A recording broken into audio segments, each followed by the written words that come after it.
By the spring of 2002, Layne Staley, once the electrifying voice of Alice in Chains, a voice that had defined a generation, was little more than a ghost in his own body.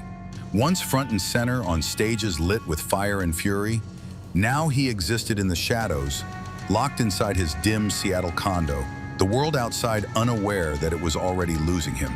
He had become a reclusive figure of myth, rarely seen, spoken of only in murmurs. Friends no longer heard from him. His phone stopped ringing because he stopped answering. His heroin addiction, long a demon he danced with, even in the spotlight, had completely devoured him. He was painfully thin, reportedly weighing less than 90 pounds. His teeth had rotted. His once sharp blue eyes, which had once pierced through the haze of stage smoke, were now dull, lost somewhere between sedation and sorrow.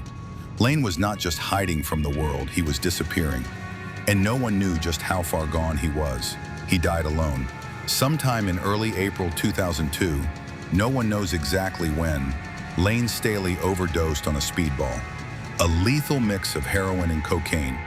The cocktail that had taken River Phoenix, John Belushi, and so many others before him finally took him too. He died in the same way he had lived in those last years, quietly, privately, tragically.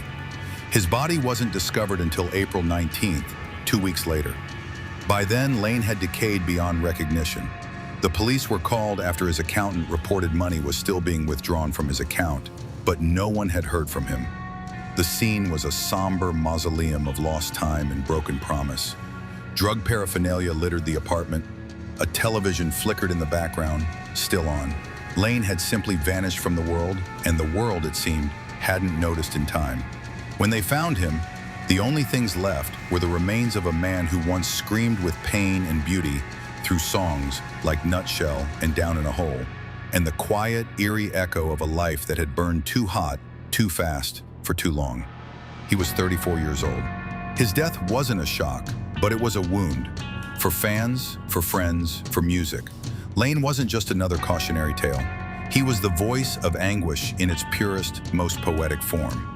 His final days, shrouded in silence and solitude, were a devastating contrast to the raw power he once wielded on stage.